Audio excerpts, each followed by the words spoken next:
হইল ব্যারিস্টার, তুমি টাকা খালি জমাও না করে, তুমি টাকা খালি মানুষের দেয়া লাও করে, টাকা জমাও তাহলে তো নির্বাচনে কামও লাগবো। তুমি যদি এমপি নির্বাচন করা লাগে টাকা লাগবো না?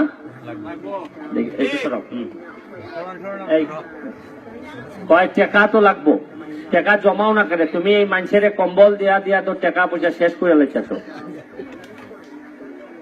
কয় টাকা জমাও, শেখ হাসিনা যদি তোমার নমিনেশন দেয় এই টাকা খরচ করে তুমি এমপি হইবাই, পরে মানুষের লেগে আবার করবাই, এইটা আমারে কয়।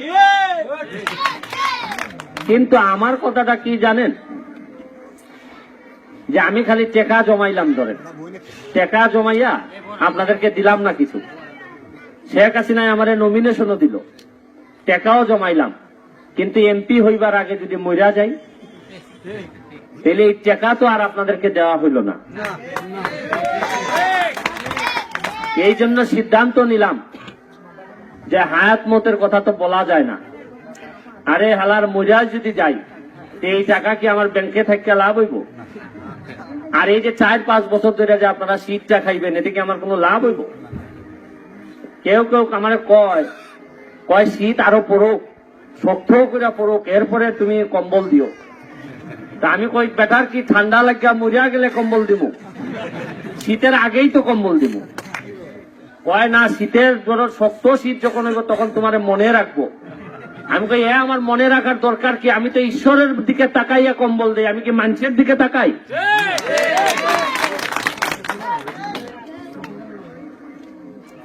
আপনাদের মনে হয় মনে আছে, এখানেই আমি নৌকার লেগে বক্তব্য দিতে আইছিলাম, এইখানেই আমি নৌকার লেগে বক্তব্য দিছিলাম যে নৌকাতে ভোট দিয়েন।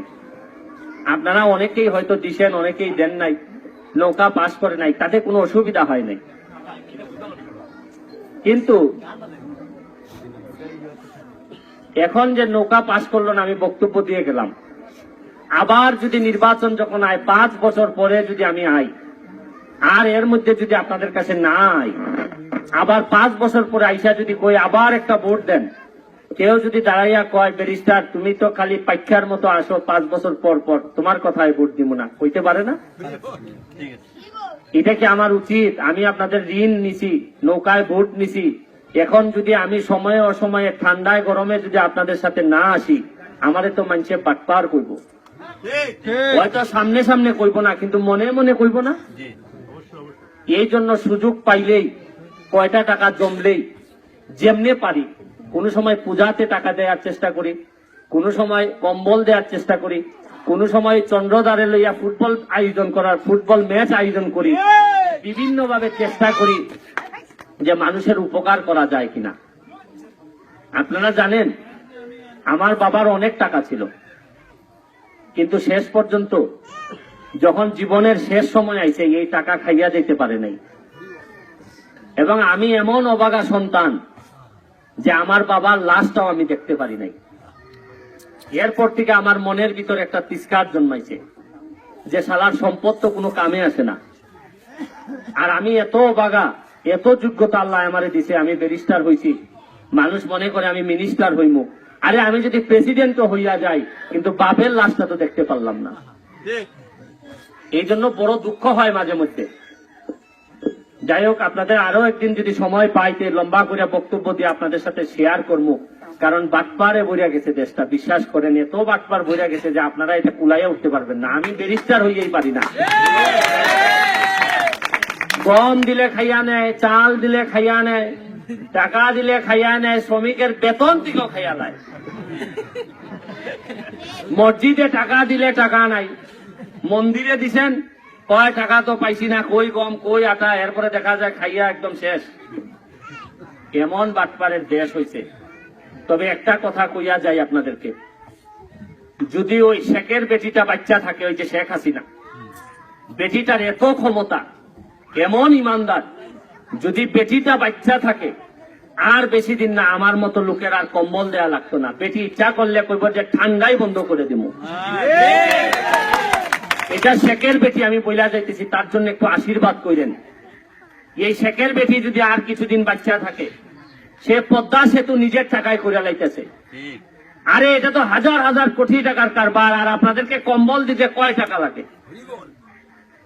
এই জন্যই দেখেন একটা জিনিস আবার কইয়া যায় আপনাদেরকে, সারা বাংলাদেশে শেখের বেটির সাথে বহু লোক বেইমানি করছে, বহু বাঙ্গাল বেইমানি করছে, কিন্তু কোন চা বাগানের শ্রমিক ভাইয়েরা কোনোদিন বেইমানি করেনি।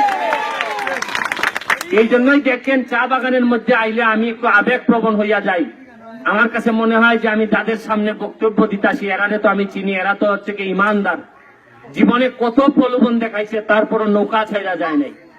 কিন্তু আমার মতো বাঙ্গাল যারা আছে কয়টা ইশারা টিশারা দিলেই কয় নৌকাটা ছাড়মুনি রে। তো আপনাদের প্রতি আমার অনেক বেশি দোয়া রইল, আশীর্বাদ রইল। আসছিলাম 30টা কম্বল দিতে, আপনাদের এত লোকরে দেখে যেগুলা গাড়িতে বাকি ছিল 50টাই আজকে দিয়া যায়, চিন্তা করলাম। আর এখানে আপনাদের গোবিন্দ আছে, চিনেননি গোবিন্দরে? ওই গোবিন্দ আমার সাথে কাজ করে এখন সুপ্রিম কোর্টে। যদি উপরওয়ালার কৃপা হয় সে দিন দিন আরো ভালো করবে। গোবিন্দ যতদিন থাকবে, আমি যদি জীবনে কিছু নাও হই, আমি যদি আপনাদেরকে বইলা গেলাম, আমি যদি এমপি না হই, মন্ত্রী না হই, কিচ্ছু না হই, আপনারা আমার জন্য আশীর্বাদ রাখবেন যে সব শীতে যেন শীত শুরু হওয়ার আগেই কম্বল নিয়ে আসার মতো যোগ্যতা যেন আল্লাহ আমার জন্য রাখে। পরিশেষে আমাদের মাঝে উপস্থিত হয়েছেন আমাদের এখানের জনপ্রিয় মেম্বার মিজান ভাই, আমাদের মাঝে উপস্থিত আছেন বুল্লা ইউনিয়নের আমাদের এমপি সাহেবের যে ইউনিয়ন মাহবুব আলীর ইউনিয়নের সাধারণ সম্পাদক আওয়ামী লীগের শামীম ভাই, আমাদের মাঝে আসছেন এই যে বললাম যে শিল্পপতি কাজী তাজুল ইসলাম ফারুক, উনার ছেলে।